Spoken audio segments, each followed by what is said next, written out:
let's talk about investing, right? Let's start off right there. Sebastian, tell us some programs that are available in today's market for our investors to grow their portfolio.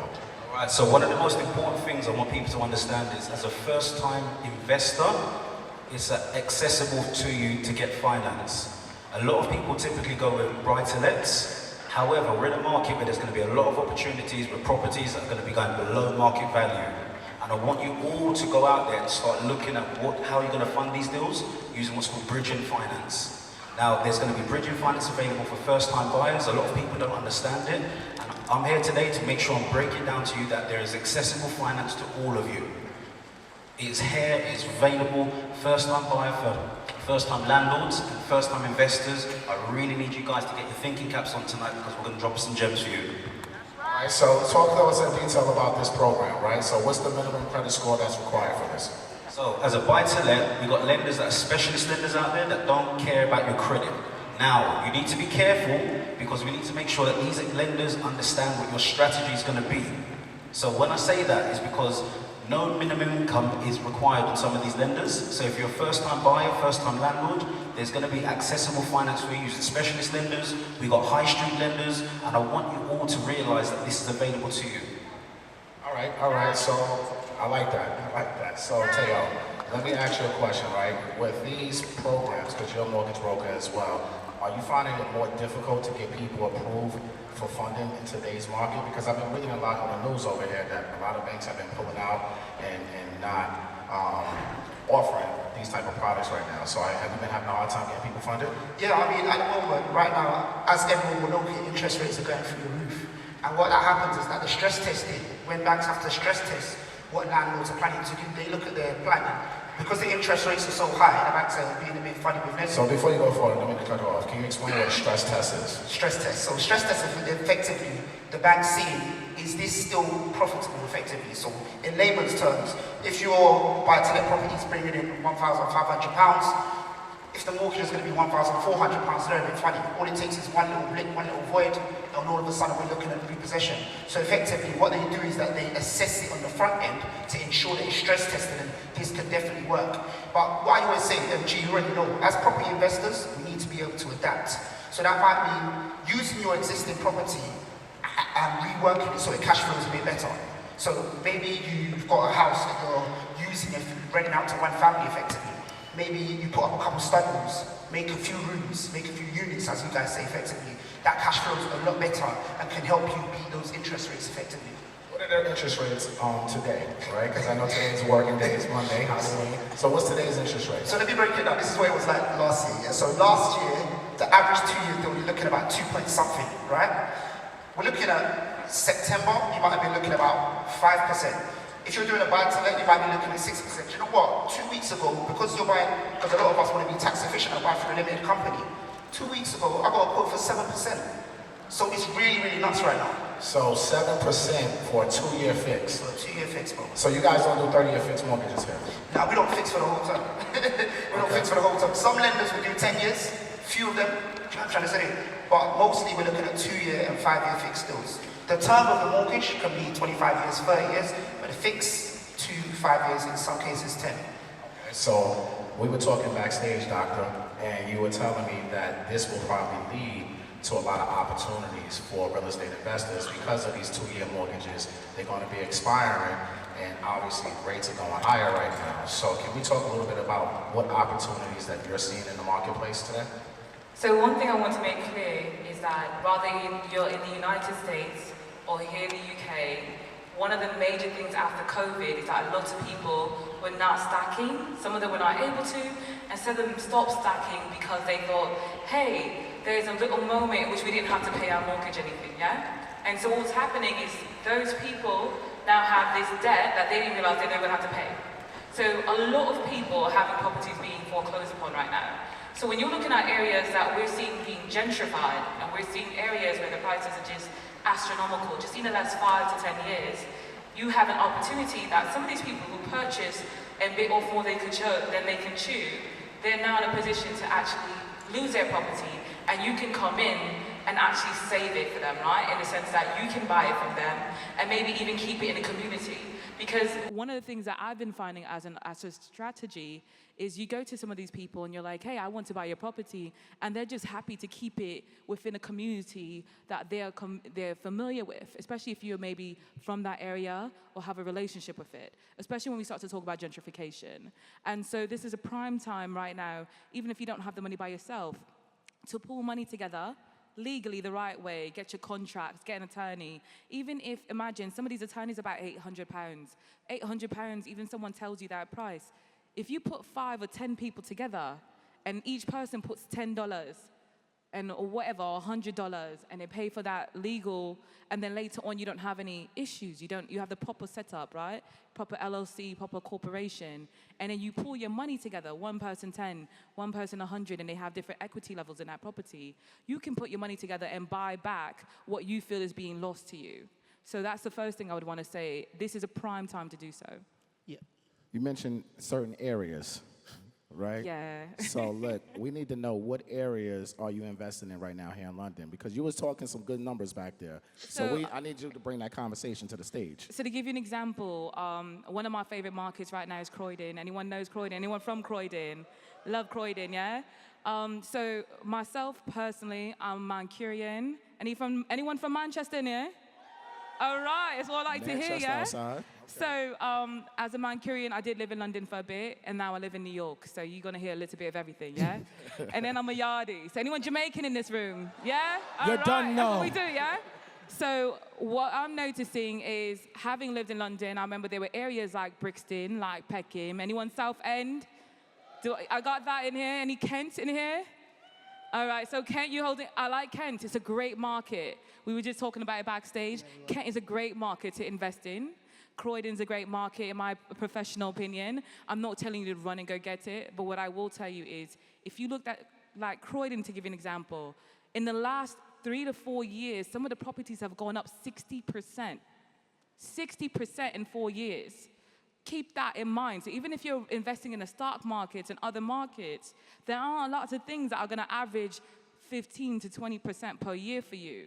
So when you think about that, that in itself is an asset that you can then tap into and borrow against your own property and then buy more property. Absolutely. Or expand or do something else, right? Do a building instead of a property.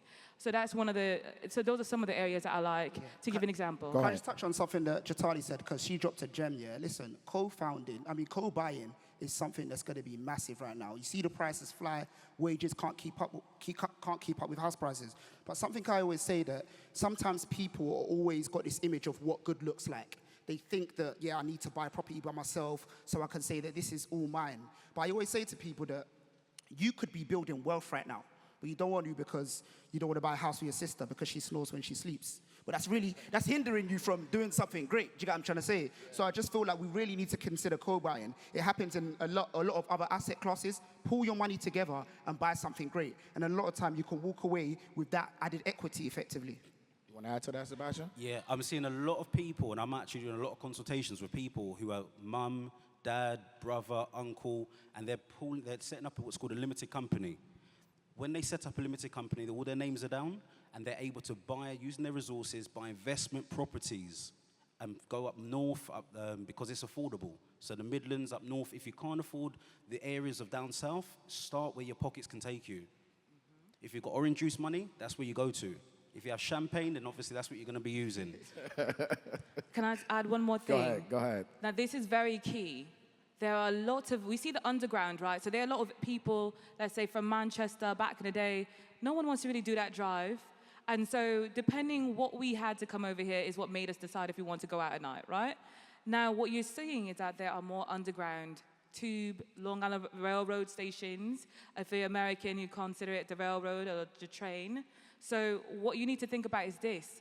The government has contracts where if within the next 5 to 10 years, they are building new stations so that other areas that are further out can get into the city quicker.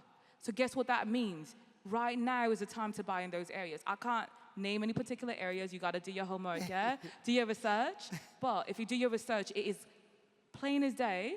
You go online and you Google it, you do the research, and you'll see there are areas that they're telling you, oh, in the next 5 years, the next 4 years, these are the government contracts. We're building a tube here.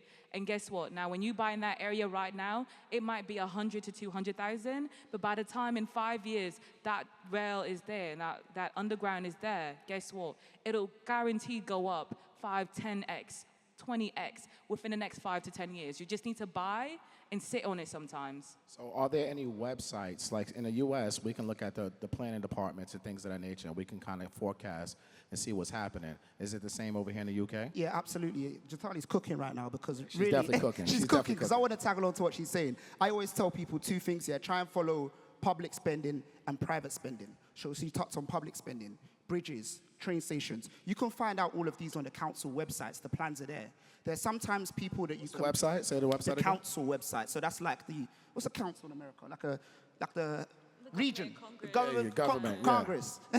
So yeah, like the council's website. You don't know what I'm talking about anyway. Yeah, And you we go got on you, there we got you. And they'll tell you what they're planning basically, and all of it is there. There's actually some people that have property data, and you can actually buy their data, and their information is a bit more in depth. The next thing is private spending. I always say that if you're a beginner, try and look at where big house builders are buying basically. Do you know why?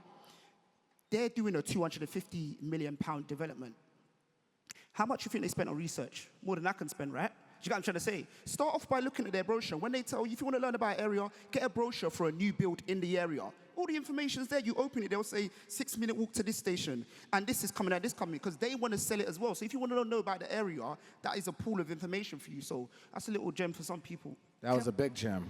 Big gem, big gem, big Can we gem. add a gem for the Americans in the room? Hold on. Don't speed yet. Hold on. We're going to get there.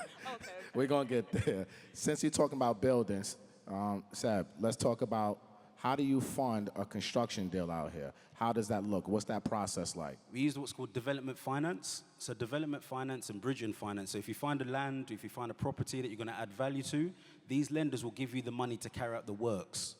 So what I'm saying is you put your deposit money in, and then they then give you the money to carry out the works, to carry out the development. So if you're going to add value, kitchen, bathroom, extension, converting it from a 1-bed to a 2-bed, these are the ways that you add value.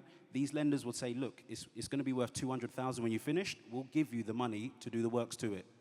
What's the minimum credit score, and will they give you 100% of the rehab costs? There's no credit score There's when no it credit comes to these score. type of financing. Okay. Yeah, they're assessing it on the property.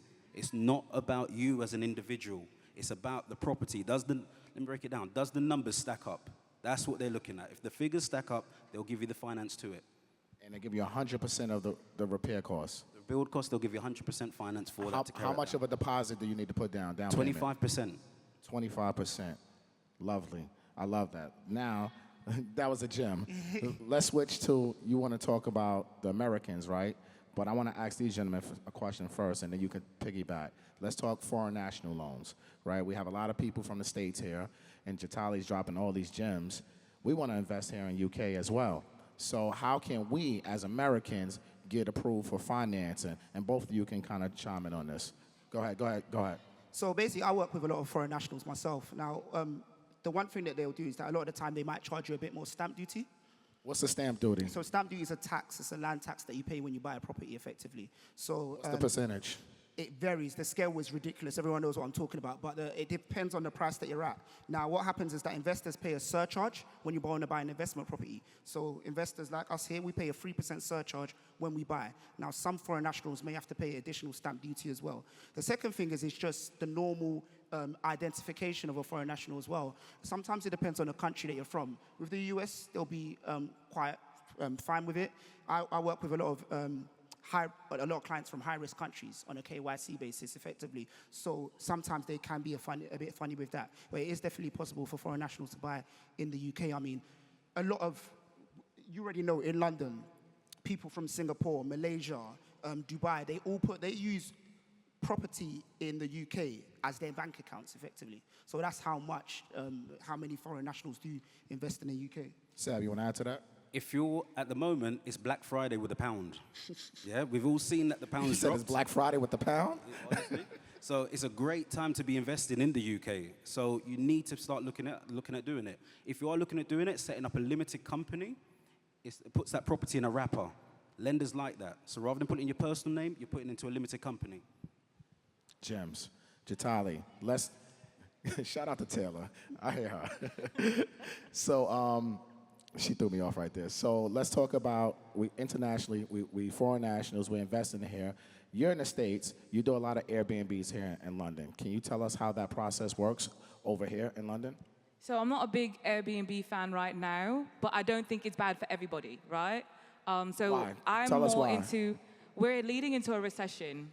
So when we talk about recessions, when we look at something like COVID, there was a point in time where people weren't able to travel and certain people weren't traveling as much. So but depending where your property is, you might not want the insecurity of something that might not be stable money. But one of the good things that I've found in the UK market is there are a lot of tenants who are willing to pay their rent a year in advance, sometimes 2 years in advance to lock in a prime location.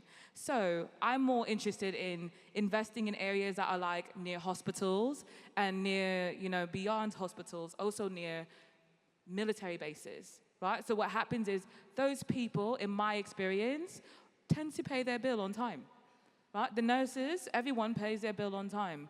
And so now you have a tenant, even if it's rotation, and this happens in the United States as well, even if it's in rotation and they're here for 3 to 4 months and they go into another hospital, the bright side is now you have someone who's not gonna damage your property, someone that you can still come in, just like Airbnb. One of my favorite things about the Airbnb market, which I realized it wasn't about Airbnb, it was the fact you can still go into the property and actually assess the damage in the property and make sure that, you have to come in cleaning crews. But you can do that yourself because one of your business streams can be being your own cleaning company for your properties. And then you can add that into your clause where once a quarter you have to go into the property to clean it, which means you now ensure that the tenant is going to maintain the property. So to give you an example, that's how I would look at that market. But if you do Airbnb, once again, it is a good way to do it. Just keep in mind, maybe being mindful of what location you're in, because when the going gets tough, is that tenant going to pay you? So don't be reliant upon a tenant paying you. You should always have a cushion. That's right. I'm actually encouraging Airbnb for a lot of my clients. What we've been doing 10 years ago isn't going to work in today's market. With the interest rate going up, the cost of living, gas and electric, we need a new model, a new strategy to start thinking about. So I encourage a lot of my clients to say, look, what we were doing before is not going to work now. You need to look at holiday lets, they call it. So Airbnb, lenders like it. A lot of lenders are now encouraging buyers to say, look, we do holiday mortgages. So it's Really? So in the States, we don't have too many lenders out there that will look at the Airbnb and use that as viable income. They're going to look at the long-term rental. So you guys have lenders here that will look at that daily market rate and use that to qualify them. Yeah, they look at a low, medium, and high season. And there's some lenders that have now come out and saying that they'll base it on a monthly basis. So as long as you're bringing in, as Tayo mentioned earlier, with the stress testing, as long as it brings in a certain amount, they'll be happy to give you an Airbnb service mortgage. One thing I'll say is that investors always got to look at what's happening as well. So I'm very big on it at the moment, love Airbnb, but I'm very big on HMOs at the moment. So in America, you guys call it multi-lets, the units. Reason being is that we're seeing a shift. Everyone's hearing cost of living crisis, interest rates going up. A lot of renters are going to decide that, do you know what? The studio is a luxury for me right now. So what they're going to do, it's not really a downgrade, but you can call it a downgrade. It's going to be a bit cheaper for them. They're going to go and rent a room. Instead of having a 1,500 studio, they're going to think, do you know what? Let me get this room for £900 and the landlord is going to pay all of the bills. So now all of a sudden this energy crisis and stuff doesn't affect me. And that's where what that's going to bring is a lot of competition for these rooms, for landlords. So instead of charging that 900, maybe they might be able to charge 1,000, 1,100 now, effectively. But it is still a good situation for both parties in that the tenants aren't going to have to pay the bills.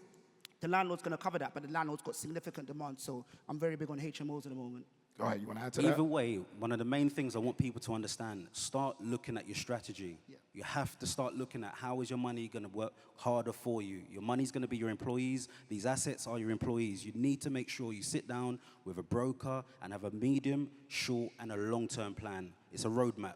So let's give our audience 3 tips. How to get approved for funding the easiest way with less headaches from the banks. Tayo, let's start with you. If I was to give one tip, I'll say have clean bank statements. If you do Betfred and you're betting on Australian women's football at 4 a.m. at night, don't give them that. Have a clean bank statement. Salary, bills, regularly being paid. No OnlyFans? None of that. None of that. You want to look like a, I don't want to say that, it's going to get me in trouble. You want to look sensible, do you know what I mean? So give them that bank statement. This is PG, brother. This is PG. Give them the sensible bank statement, and hopefully all is well. Start the planning process as early as possible. So if you have got the idea, pool in your resources and planning. That's really important. A lot of people dive straight into they go and view a property, they go and offer on it. They haven't sorted out their finance first. Organize your plan process, what your strategy is going to be. Sit down with a broker and someone that can really map it out for you. It will make the process so much more easier. Love it, love it. Go ahead. And to add to that, please make sure that you have some of the months saved and banked up. Don't think because you have the down deposit, the down payment, that you're sorted, because you're not. Because trust when I tell you, when you buy something, I don't care if it's a building, or, a flat, whatever it is, before you blink, there will be something that is broken, that you need to be maintained.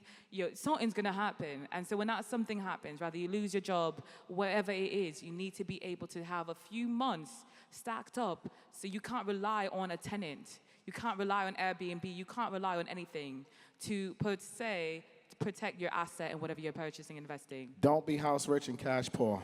Facts. Basically. All right, so we got to wrap this up, but I can't let you go without talking about Africa. Let's talk about the motherland real quick. Let's talk about Ghana. What is the investment opportunity in today's market? In Nigeria, too. Shout out to Nigeria. Anyone West African in the room?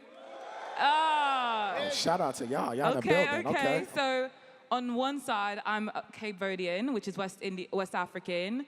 So if anybody doesn't know, Cape Verde is near Senegal, and I do a lot of investing in Ghana. And people would be like, well, you're Cape Verdean, why did you choose Ghana? Because so many things in the infrastructure, for me, allured me and pulled me in. Such as one of the issues that you're seeing around Africa, not just in West Africa, and around the world will sometimes be deeds that are being sold to multiple people. But what Ghana, in essence, has done in their country is set it up in a way that they have more structures in place, so you can protect your assets before you buy a property and find out like 20 people own that same acre of land. So that's one of the positives. This is an issue that is around Africa. Safety level-wise as well, Ghana is right now is a place that we're seeing that the crime levels are some of the lowest in West Africa in the world. Safety. And then outside of that, imagine you can build in Ghana, right, or in certain parts of Africa for cheaper than you would build out here in the UK or in the United States, but then your return is higher. To give you an example, the equivalent of what you would get, like, say, in New York City, Manhattan, that would cost you, let's say, the tenant would be paying $2,000 a month. There are properties for that same price of what you would have rehabbed it for that would go for $4,000, $5,000 US in Ghana, £4,500 in Ghana. So you're looking at properties that people don't realize there's a certain level of wealth that is there. I'm not saying the whole country is like that, but when you look at Accra, which is one of the major cities, when you look like at Aburi, which a lot of people, even today, I had like 5 Ghanaians tell me, are you investing in Aburi? I'm like, yeah, of course, we know about it. It's like the Beverly Hills of Ghana. And I'm just using that as an example. But, South Africa, Kenya, I heard someone say Nigeria. I would say with Nigeria, definitely make sure you have someone truly vetted, someone truly trusted to invest in that market with you. I'm just saying. No.